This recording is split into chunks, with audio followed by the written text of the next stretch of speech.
I'm going to kill him. Love it.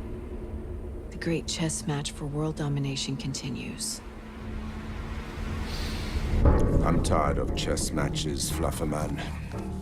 It's time to play some f***ing checkers.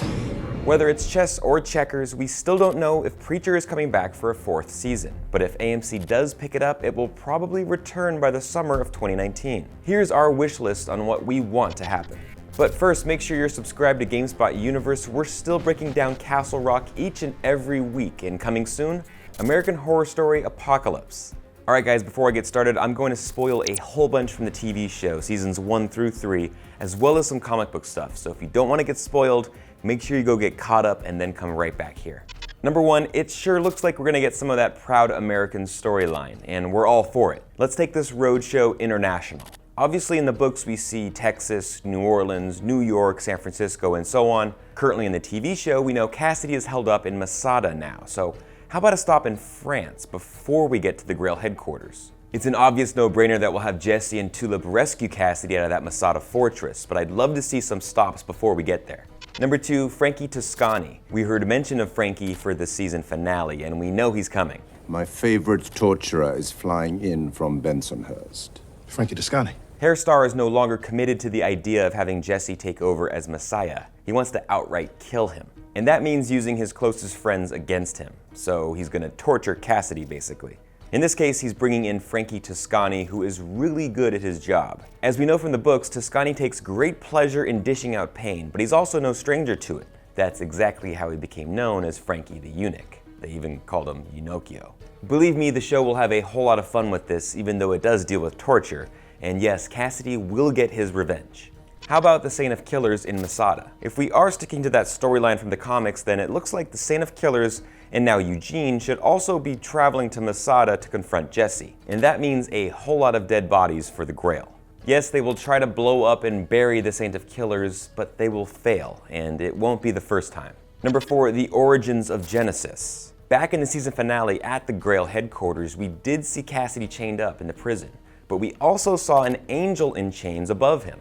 That angel is likely the father of Genesis, and as far as the TV show goes, we'd love to get some more background and history on how Genesis was created. In the books, Jesse actually learns more about Genesis from this angel, and the Saint of Killers also gets a little bit of context into how his family died. I'm definitely a fan of the TV show exploring the origins of Genesis and how it all came to be. Number 5, War in the Sun. Now I know what you're thinking, it's probably a bit much to cram into season 4, but what if they ended season 4 on a cliffhanger in the desert? We'd have Jesse and company travel out to Monument Valley and try to learn more about Genesis from the Native Americans. Just like in the comic books, the Grail and the Saint of Killers would be waiting for him out there. Star's all-out war against Jesse would obviously continue.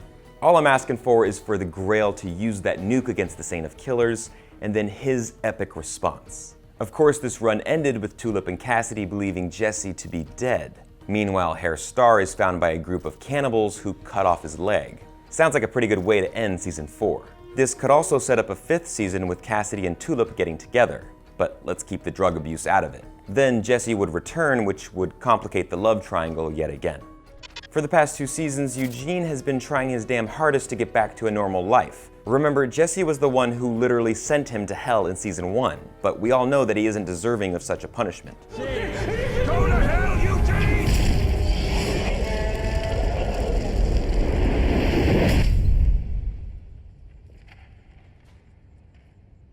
I really want to see Eugene get his face-to-face meeting with Jesse. Remember, Eugene is looking for a purpose, and now that he knows Jesse is still out there, I think he might have finally found it. Also, I still believe that Jesse feels really bad about what he did.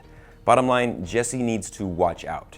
How about some more flashbacks of John Custer? We've seen a few here and there throughout the seasons, but I think the TV show could use a few more, specifically some of his Vietnam experience. During the Proud American storyline, Jesse also runs into Billy Baker. We haven't seen him yet in the show, and this could give us some flashbacks of Jesse's dad during his time in Vietnam. We obviously know how troubled Jesse's past is, but some more context into his parents could help the show a bit. One of the saddest parts from the season finale is when Hairstar killed Hoover in what can only be described as some serious hat envy. I mean, it's beautiful. Look at that thing.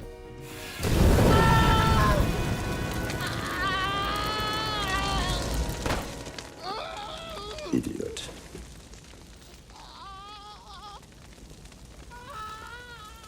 What happened here, sir? Oh. We're going to need a new, Hoover. I'll look into it, sir. This is crazy, but hear me out. What if the Grail had made clones of Hoover before he died, much like they did with Humberdew? Hoover was a pretty damn good employee. He was extremely loyal and sometimes effective, but more importantly, he was lovable. I really wanted to see more of Hoover, especially Vampire Hoover. How about Hitler? After Satan's death, we saw Hitler slide behind the devil's desk, and it looked like he was going to take over for good. Plum cake, sir? Ja. Extra flaky crust. Yes, Hitler belongs in hell, but he does not deserve to be in a position of power anymore. Period. Especially with unlimited plum cake. And to be honest, I kind of feel like Hitler's story has run its course, and it's time that he gets what he deserves. And finally, my last wish for season 4, let's keep it to 10 episodes. What I really enjoyed about season 3 is that it wasn't too bloated. Honestly, this goes for a lot of TV. Anything over 10 episodes is hard to keep focused and paced correctly. 10 intense, action-packed, and hysterical episodes with this group of characters is more than enough, and will hopefully turn into another 10 more. Those are just a handful of things that I would love to see in the next season of Preacher, but hit me up in the comments and let me know what you are most excited for. Also, a big thank you to each and every one of you who watched the entire season of Preacher alongside us here at GameSpot Universe. Thank you so much, guys. We'll see you next time.